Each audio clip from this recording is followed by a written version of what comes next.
Well, if I'm saving, I've already chopped down the tree and milled the lumber, but I don't need any more lumber. So I'm not going to frivolously build houses, frivolously invest in real estate. Instead, I offer it to the world and to the people that need it. What happens is all of the resources, all of the goods and the assets, everything gets priced how it should by me saving. And here's the thing. Consumers call the shots today, savers call the shots tomorrow. So if I'm saving in Bitcoin, I'm still going to this is still me spending. I'm just going to spend it at a later time. That's all. I'm allowing people to play on the field now. I'm sitting on the bench. And guess what happens when I sit on the bench? I get to think clearly. I get to plan. I get to prepare to build. Now I can invest in someone who's been doing all kinds of great work, and I can be like, I believe in that. Now that I've recharged my batteries, I can get excited about something and now go do this. I'm still going to spend those resources in one way or another. So the best thing that anyone can do, Bitcoin or not, is save. The problem is in the fiat world, there's no incentive to save. You have to invest. You have to take risks, as we know, because you'll be debased upon. But Bitcoin allows us to save, which allows the resources to now flow at a better market price to people who need them when they need them. Yeah, I've been having arguments lately with people here and there, friends, family, just people on the internet. Capital, to have capitalism, you have to have capital to exactly what you're saying. Like you have to have equity or capital, savings stored up.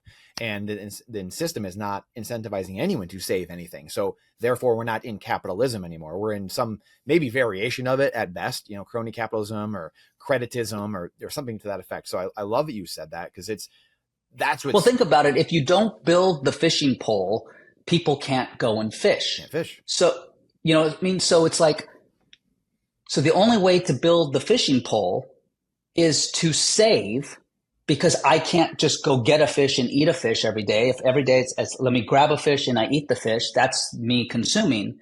I have to save. I have to not eat the fish so I can build the fishing pole. And then when I build the fishing pole, other people can take the fishing pole so that they can fish. Where do you think where does every single business, all of these great businesses and all these services and everything we have and all these things we love, how did they get built? They got built by getting loans and getting investors and getting money. Where did that money come from? From us, from savers. That's where it comes from in the first place. It's the best thing that we can do. And here's one of this is a little bit more philosophical or spiritual, but one of the things, the hope that I have for the future is that as Bitcoiners continue to accrete and appreciate because they now can save, they are going to become great philanthropists. They're going to become great investors. They're going to really think, because they're not going to want to spend their Bitcoin frivolously. They're going to want to spend it on quality, and they're going to want to spend it on good people doing good things, but they're going to 100% spend it. And because also the amount that they're spending continues to get less and less and less versus how much it appreciates. And so it's like, in a way, a lot of Bitcoiners will become these like mini Shark Tank sharks, where it's like, great, tell me what you have. Tell me what's going on. Wow, I believe in that. I want to invest in you. But that can only happen if we save. We need to hoard, Brandon. We need to hoard like crazy. Yeah. Hoard sats like your life depends on it.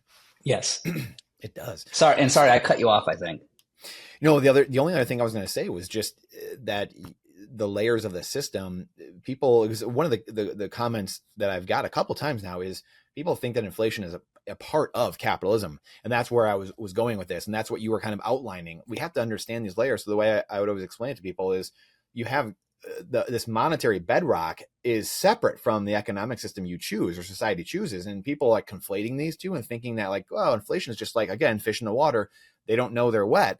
Well, that monetary bedrock, if you choose Bitcoin, you're going to have a system you can build society upon, or on capitalism or whatever, on top of your bedrock. But if you have fiat sand, paper sand, then well said, luck. yeah. It's going to start to crumble and sink into the ground. So, and that's what I think we're experiencing. And 100%. I think that's why we have these problems and then the malincentives and people doing all these ridiculous things. So understanding the layers of the system, how does the network change people? again, we talked about incentives a little bit. How has it changed you? What are some of the things that you have changed, or maybe you didn't think about or didn't know? I mean, we'll start with this. How many hours do you think you have studied Bitcoin, and what are some of those things that you're just like, wow, I was completely unaware of this, or had to relearn this thing, that really just kind of like dawned on you, and we're just like, whoa. Like for me, it was energy, the markets, energy markets, things like that, and just thinking about